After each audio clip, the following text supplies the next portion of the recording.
Bien, estamos en este segundo bloque. Nuestro compañero Amador González de la Cruz tuvo que salir corriendo para la cobertura periodística precisamente de pues, los destapes y los acomodos que se están haciendo.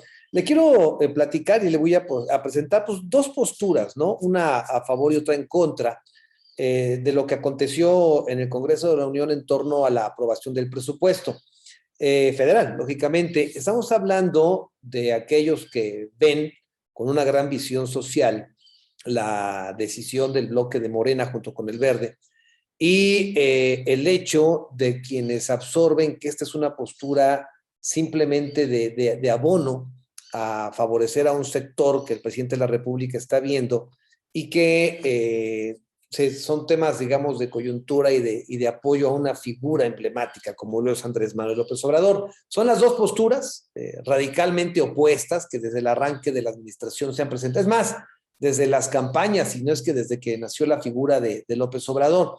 Pero el hecho es que el presupuesto, a pesar de que fueron generadas varias reservas, casi 2,000, volvió a ser aprobado con los mismos números de votos con el que fue aprobado en lo general y el mismo número de votos que se negaron coincidieron. Es decir, nadie convenció a nadie. Aquí se requiere solamente una mayoría simple y de esa manera se dio la votación en el Congreso de la Unión, en la Cámara de Diputados.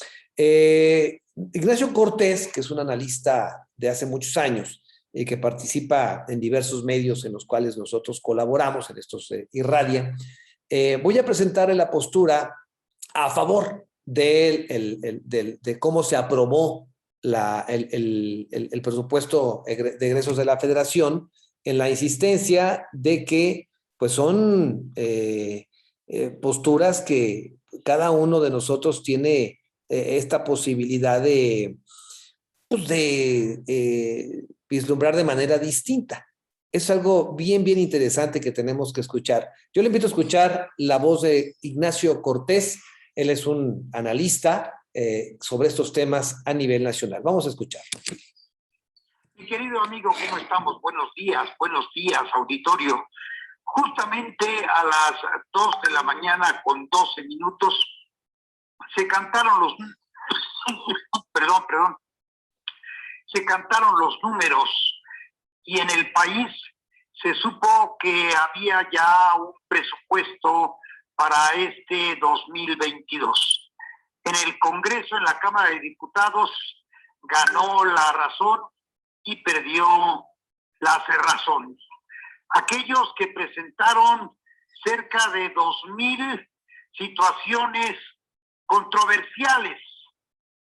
Resulta que aquellos que hundieron al país, que hicieron exactamente lo contrario que ahora quieren que se haga, fueron los que buscaron que no se aprobara el presupuesto de corte social, que es lo que al final del cuento, por fortuna, prevaleció. No ganó la mayoría porque sí. Ganó la mayoría que representa a la mayoría del pueblo de México. No es imposición, es mandato del pueblo para que voten por lo que al pueblo le conviene. Si no lo hubieran hecho así, los diputados se hubieran equivocado. La unidad que se presentó entre los partidos del PT, de Morena y los del Verde, que pues a mí no me gusta, pero bueno, pues afortunadamente votaron de este lado, pues resulta de que dieron la razón al pueblo. Van a continuar los programas de asistencia social, esos que la derecha desprecia. Ellos quisieran que se les siguiera dando a los grandes empresarios y que se siguieran haciendo negocios desde el poder. Es más, aunque ellos estuvieran alejados, lo que ellos más miedo le tienen es a que ahora se vuelva costumbre que no haber negocios desde el poder. No tanto que ya no se hagan, sino que ya después no se sigan haciendo, porque ellos siguen con la esperanza yo la veo afortunadamente muy lejana, de regresar al poder, y quisieran que se siguiera con esa costumbre para que al momento de llegar ellos simplemente se borren los nombres y se pongan los de ellos. Pues no, señores, la situación ya cambió. Y si el INE quiere hacer todo ese tipo de situaciones que se le antoja, pues que se ajuste al presupuesto que le dieron, que no es menor.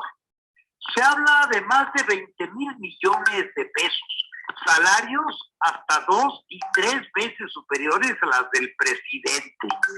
Pues que se ajusten los salarios, que se ajuste el personal y que se tenga la sana voluntad de que la democracia siga caminando sin el dispendio que actualmente hacen.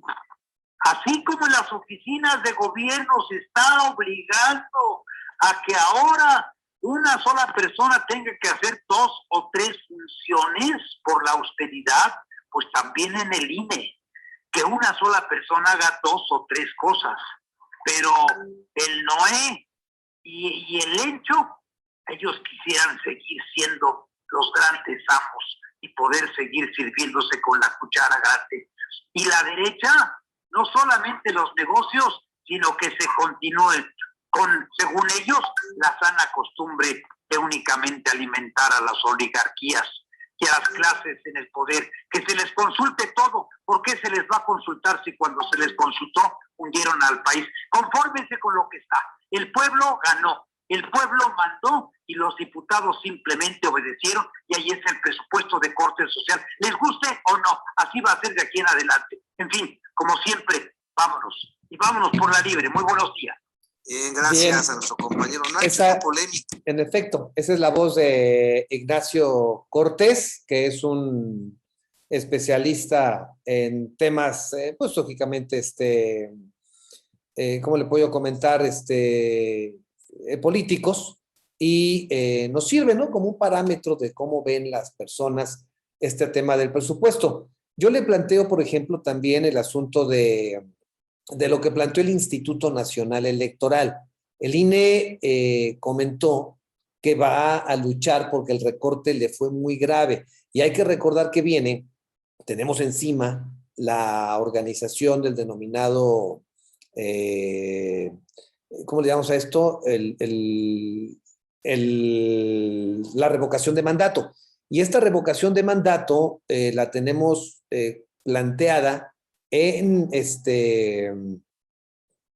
un esquema de una gran cantidad de dinero. Dice el INE, no nos va a alcanzar.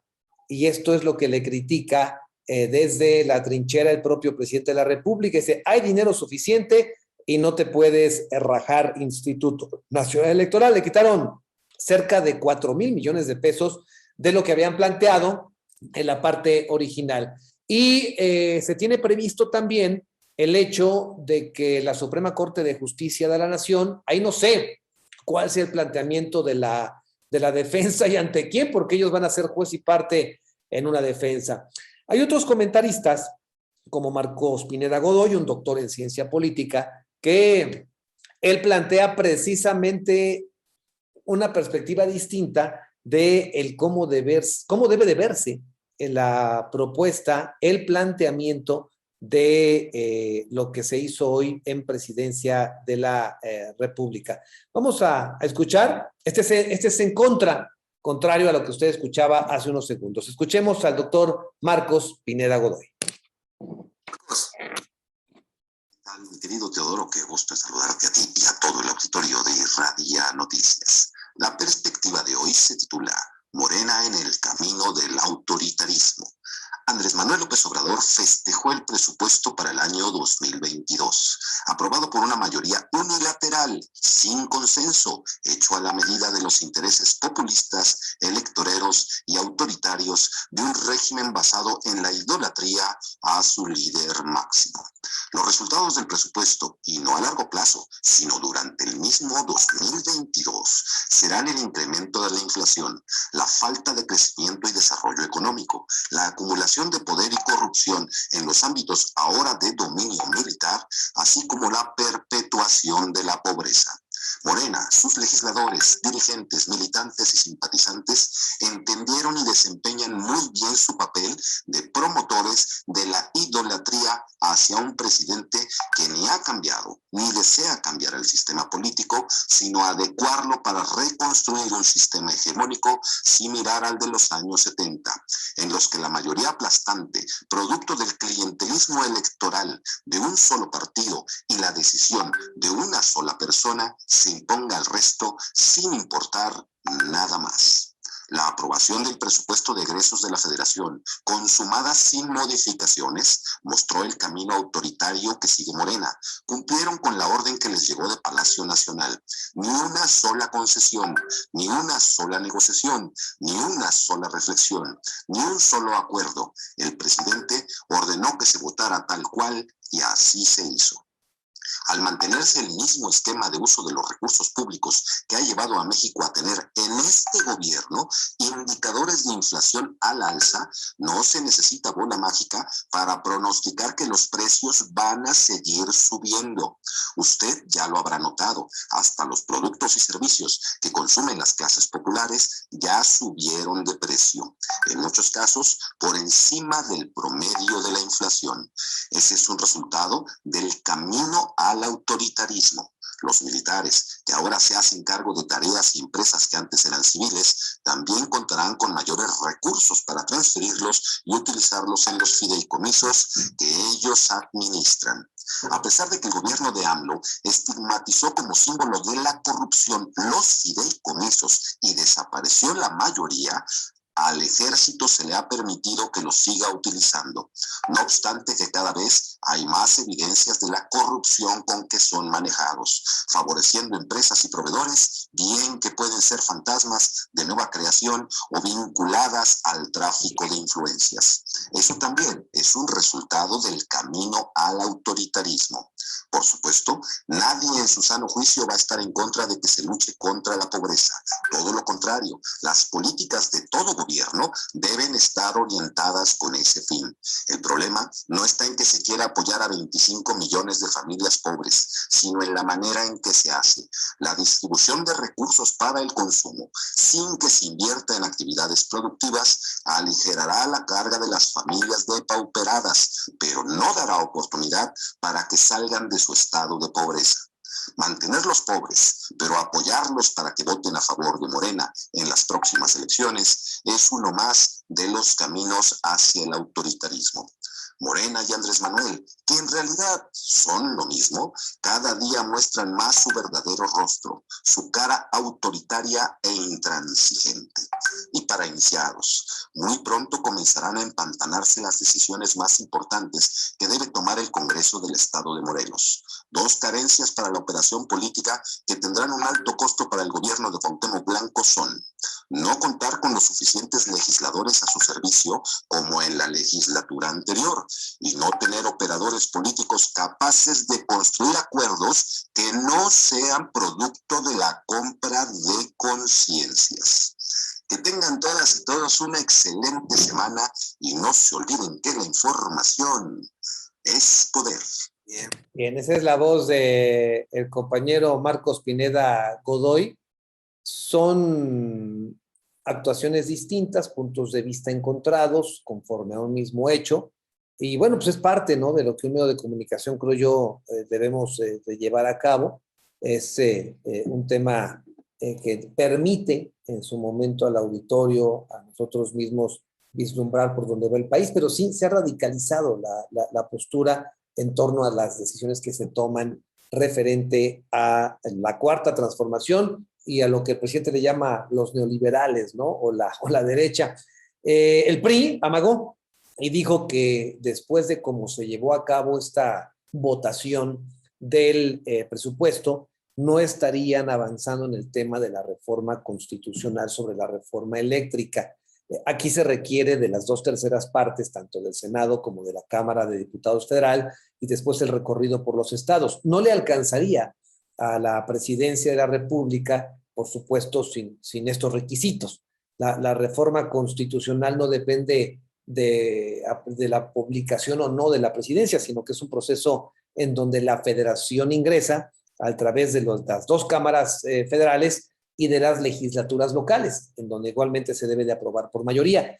Allí el presidente de la República se lanzó durísimo al PRI diciéndoles que estarían entonces cayendo en la postura de Salinas de Gortari, de apoyar a las empresas y alejarse del pueblo. Mientras que en este caso Leonel Godoy, como vicecoordinador de la bancada morenista en la Cámara de Diputados, dice, del PAN no esperamos nada, pero esperamos que PRI, PRD y Movimiento Ciudadano, muchos de sus diputados, pudiesen avalar esta reforma eléctrica que está en la búsqueda de beneficiar a la gran mayoría de la sociedad. Tamaulipas y su gobierno son férreos, no solamente como panistas, sino por el impulso que se le ha dado a la iniciativa privada en el sector energético y eléctrico a favor de que no se modifique de nueva cuenta esta reforma. Parte de todo el escándalo que hay, por una parte la parte de energía, la otra de Odebrecht, la petrolera, y de lo que se votó para la reforma eléctrica, y donde está señalado inclusive en actos de corrupción el gobernador de Tamaulipas, es precisamente lo que quiere revertir el presidente de la República. Vamos al bloque comercial, continuamos en este esfuerzo de periodismo trascendente.